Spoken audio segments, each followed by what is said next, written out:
आप सभी लोगों का एक बार पुनः स्वागत है तिवारी कोचिंग सेंटर और पंकज तिवारी के साथ। आज आप लोगों को यूपी टेट के संबंध में जो आपके रूप आते हैं, जैसे राम के रूप है, हरि के रूप है, पितृ के रूप है, जननी के रूप है, रमा के रूप है, लता के रूप है, इन सभी चीज़ों के बारे में आज डिस्कशन करेंगे। लास्ट वीडियो हमने बताया था आपको अकारांत या आकारांत क्या होते हैं। जैसे आपका राम होता है वो आपका अकारांत पुल्लिंग कैसे होता है, रमा होता है वो आपका आकारांत स्त्रीलिंग कैसे होता है। ऐसे आज हम चर्चा करेंगे जननी पे। जननी जो आपकी होती है, ध्यान से देखिएगा, जननी, इसका आखिरी शब्द आप तोड़ोगे ना प्लस बड़ी ई निकलेगा। बड़ी ई निकलने का तात्पर्य है ये आपका क्या हो गया, ईकारांत। समझ में सभी लोगों को आया? जननी में जो आखिरी बड़ी ई निकल रही है इसका तात्पर्य आपका क्या है, ईकारांत है। और जननी जो आपकी माता होती है वो आपकी स्त्रीलिंग के अंतर्गत आती है, इसलिए जननी शब्द जो है वो आपका ईकारांत स्त्रीलिंग। ये वाला जो जननी आपका है, जननी, वो आपका क्या है, ईकारांत स्त्रीलिंग। ईकारांत स्त्रीलिंग। जैसे आपके ईकारांत वाले बहुत से ऐसे शब्द हैं, जैसे भवती है, नगरी है और आपकी नदी है। इन सब चीजों के अंतर्गत जो आपकी रूप जो बनते हैं सेम इसी प्रकार से बनते हैं। ये इतना सबके समझ में आया है कि जननी जो है वो आपका ईकारांत स्त्रीलिंग है। इससे संबंधित आपके यूपी टेट, सी टेट, हर टेट में लगभग कोई भी स्टेट का टेट हो, लगभग इससे रूप पूछे जाते हैं। पूछ दिया जाता है आपको, कोई शब्द दिया गया है किस विभक्ति का है, किस वचनान का है, ऐसी चीजें पूछी जाती है। या कोई शब्द दे दिया गया है कि इस विभक्ति के अंतर्गत कि द्विवचनान या एक वचनान या बहुवचनान में इसका क्या रूप होगा। इन सब चीजों के बारे में आज डिस्कशन करेंगे। जननी आपकी ईकारांत स्त्रीलिंग है, इसको याद कैसे करेंगे। सबसे पहले ध्यान रखिएगा कि संस्कृत में जो आपकी विभक्तियों की संख्या होती है 7 होती है। संबोधन आपकी विभक्तियों के अंतर्गत नहीं गिना जाता है, लेकिन कारक चिन्ह की बात किया जाए तो आपका संबोधन भी गिन लिया जाता है। तो यहाँ संस्कृत और वचनान सभी लोग जानते हैं कि 3 होते हैं। सबसे पहले एक चीज देखिएगा, इनको याद कैसे करने हैं। इनको याद करने का सिर्फ एक तरीका होता है कि एक वचनान पहले करो, द्विवचनान पर करिएगा, उसके बाद बहुवचनान याद करो। बहुत से लोग ऐसे करते हैं कि प्रथम विभक्ति के अंतर्गत जननी, जनन्यो, जनन्या पढ़ते हैं तो उनको याद नहीं होते हैं। यदि हो भी जाते हैं किसी कारणवश तो वो बहुत जल्दी भूल जाते हैं। आज सभी लोग इसी चीज में डिस्कशन करेंगे।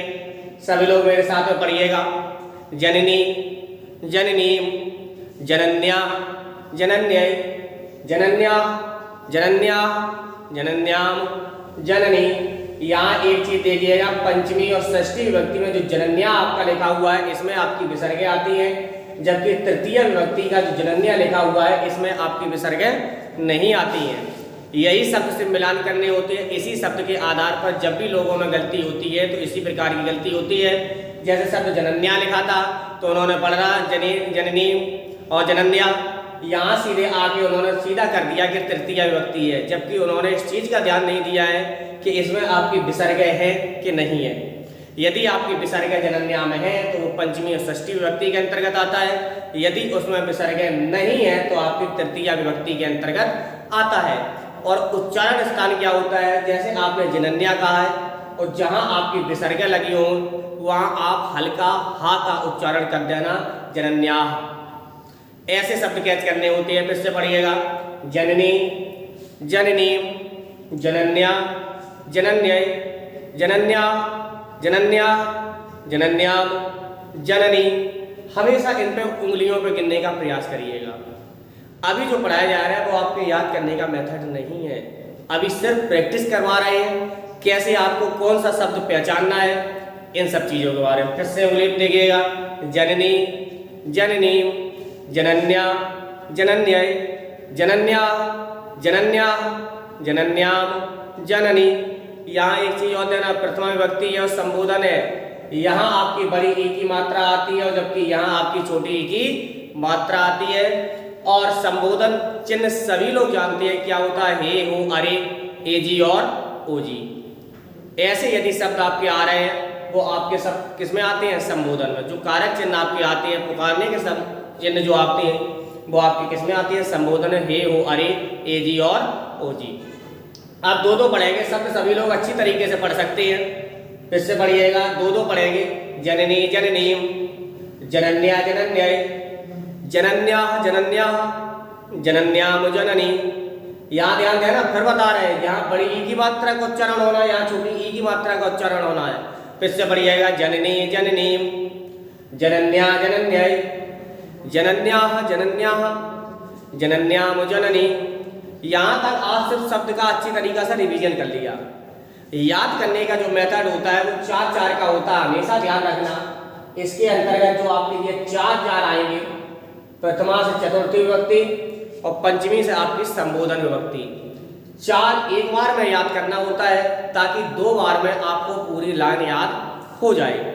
सबसे पहले आपको सुनना है, फिर उसके साथ मेरे साथ बोलना है, उसके बाद 2-3 बार प्रैक्टिस कराएंगे, उसके बाद आप लोगों को संभवतः याद हो जाएंगे। चलो सुनिएगा। जननी जननी जनन्या जनन्यै, जनन्या जनन्या जनन्याम जननी। ऐसे रिवीजन करना है सभी लोगों को। फिर से पढ़िएगा, जननी जननी जनन्या जनन्यै, जनन्या जनन्या जनन्याम जननी। हमेशा उंगलियों पर गिनने का प्रयास करें। जहां आप पहुंचते हो, जहां आपका शब्द मिल जाए वहीं आप रुक जाइएगा, वहीं आपकी विभक्ति हो जाएगी। जैसे आपने पढ़ा है जननी जननीम जनन्या जनन्या जनन्या जनन्या, आपको मालूम है आप किस पर पहुंच चुके हो? षष्ठी विभक्ति पहुंच चुके हो। इसलिए उंगलियों पर हमेशा गिनना। फिर से पढ़ना, जननी जननीम जनन्या जनन्यै, जनन्या जनन्या जनन्याम जननी। इसकी कई बार रिवीजन कर दें, कई बार रिवीजन कर दें, अपने आप स्वतः आपके मुंह से ये शब्द निकलने लगेंगे, वो भी क्रमबद्ध तरीके से। जिस प्रकार से आपने लाइन पढ़ी थी उसी प्रकार से आपको विभक्तियां भी गिननी है। फिर से पढ़िएगा, जननी जननीम जनन्या जनन्यै, जनन्या जनन्या जनन्याम जननी। याद हो सकता है सभी लोगों को अच्छी तरह। अब जो आपका द्विवचनान है, द्विवचनान में सिर्फ हमने आपको लास्ट वीडियो में भी बताया था जब हमने अकारांत राम के रूप करवाए थे। जितने लोगों ने नहीं देखे हैं चैनल की प्रोफाइल में जाके अजंत पुल्लिंग राम के रूप सर्च करिएगा पंकज तिवारी के नाम से, आपको हर एक चीज़ वहाँ मिल जाएगी। वहाँ आप अच्छी तरीके से पढ़ लीजिएगा। वीडियो सभी लोगों को लाइक आ रही है, पसंद करिएगा, कमेंट करिएगा। सभी लोगों को, जितने भी आपके मित्रगण हैं उन सभी लोगों को शेयर करिएगा। और जितने लोग अभी तक हमारे चैनल से नहीं जुड़े हैं, चैनल को सब्सक्राइब करें, बेल आइकन का बटन दबाएं ताकि हमारा हर एक नई वीडियो का नोटिफिकेशन आप लोगों तक पहुंच सके। द्विवचनान में क्या याद करना है? सिर्फ 2 शब्द याद करने हैं, जनन्यो जननीभ्याम जनन्यो। बस यहाँ आपकी 2 मात्रा, यहाँ आपकी 1 मात्रा है। यहाँ आपका व्याम शब्द लगा हुआ है वो आपका हर एक रूप में मिलेगा। रामाभ्याम जननीभ्याम पितृभ्याम हरिभ्याम रामाभ्याम, समझ रहा है? हर एक में लताभ्याम, हर एक चीज में आपके व्याम लगा हुआ मिल जाए। वो आपका तृतीय चतुर्थी पंचमी विभक्ति द्विवचनान रूप है। यहाँ सिर्फ आपको 3 शब्द याद करने हैं। कौन से? जनन्यो जननीभ्याम जनन्यो। यहाँ आप 2 बार पढ़िएगा, जनन्यो जनन्यो, जननीभ्याम जननीभ्याम जननीभ्याम, जनन्यो जनन्यो ए जनन्यो। यहाँ ध्यान देना, जनन्यो जनन्याओ, 2 मात्राएं आपकी लगी है, औ की मात्रा का प्रयोग किया गया है। फिर से पढ़ो, जनन्यो जनन्यो। जहाँ आपको सेम शब्द मिल जाए वही बोलना होता है। जनन्यो जनन्यो, जननीभ्याम जननीभ्याम जननीभ्याम, जनन्यो जनन्यो हे जनन्यो। कोई समस्या नहीं है याद करने में, कई बार आप प्रैक्टिस कीजिए, हो जाएगा। बहुवचनान आपको हमने पिछली वीडियो में बताए थे। याद करने का तरीका देखो, ये आपके सेम मिलेंगे हर एक में, ये भी आपका लगभग सेम मिल जाता है। आपको सिर्फ 2 ही तो याद करने हैं। कौन से? जनन्या जननी, जनन्या जननी में यहाँ देखो जननी, यहाँ आपकी विसर्ग नहीं है, यहाँ आपकी सिर्फ विसर्ग है, इतना ही सिर्फ अंतर होता है। यहाँ से फिर से पढ़िए, जनन्या जननी, जननी भी, जननीभ्य जननीभ्य, जननी नाम, जननीषु।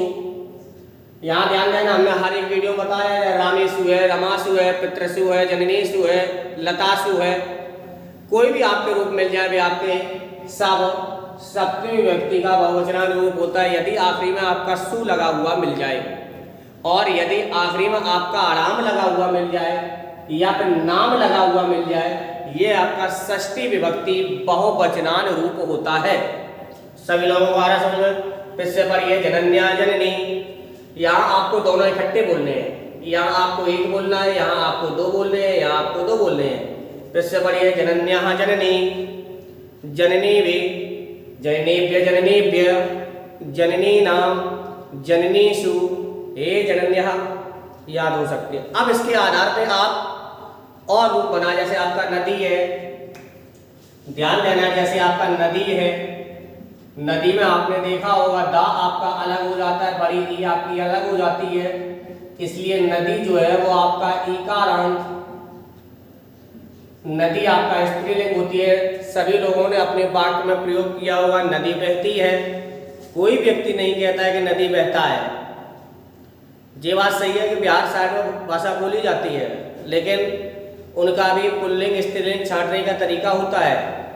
बहुत से लोग वहाँ से जो आपके पूरब साइड के होते हैं बोलते हैं कि खाना खाई, पानी पिया या पानी पी, वहाँ गई, नदी बहती है, नदी बहता है। बहुत से लोग ऐसी भाषा वहाँ बोलते हैं, लेकिन वहाँ में यहाँ में अंतर है। यहाँ देखिए नदी में जो आपका ई निकल रही, बड़ी ई, तो इसका मतलब हुआ ईकारांत। नदी जो होती है वो आपकी स्त्री रूप होती है, इसलिए नदी जो है वो आपकी ईकारांत कौन सा रूप हुआ? स्त्रीलिंग। ऐसे ही आपका जब जननी आपकी है ईकारांत स्त्रीलिंग, नदी भी आपकी ईकारांत स्त्रीलिंग है, तो आपके इनके रूप सेम बनेंगे। यहाँ देखिएगा नदी नदी, दोनों शब्द बन रहा है, नदी नदी, नद्या नद्य, नद्याः नद्याः, नद्याम नदी। समझ में आ रही बात? ऐसे ही आपको देखना है, सिर्फ एक आपको याद करना है, उसी प्रकार से आपको हर एक चीज मिलान करना है। फिर से देखिएगा, नदी नदी, नद्या नद्य, नद्याः नद्या, नद्याम नदी, छोटी की मात्रा। ऐसे यहाँ आपका क्या हो जाएगा? नद्यो नद्यो, नदीभ्याम नदीभ्याम नदीभ्याम, नद्यो नद्यो हे नद्यो। यहाँ आपका क्या हो जाएगा? नद्याः नदी, नदी भी, नदीभ्य नदीभ्य, नदीनाम नदीषु हे नद्यः। ऐसी आपके और भी शब्द आपके बन सकते हैं, भवती के बन सकते हैं, भवती भवती, भवत्या भवत्या, भवत्याः भवत्या, भवत्याम भवति। इसी प्रकार से यहाँ क्या बनेगा? भवत्यो भवत्यो, भवतेभ्याम भवतेभ्याम, भवतेभ्याम, भवत्यो भवत्यो हे भवत्याओ, औ की मात्रा।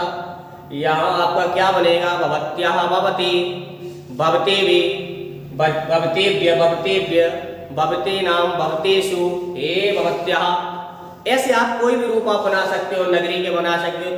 नगरी में भी आपकी बड़ी की मात्रा आती है, क्या बन जाएगा? नगरी नगरीम, नगर्या नगर्या, नगर्या नगर्या, नगर्याम नगरी।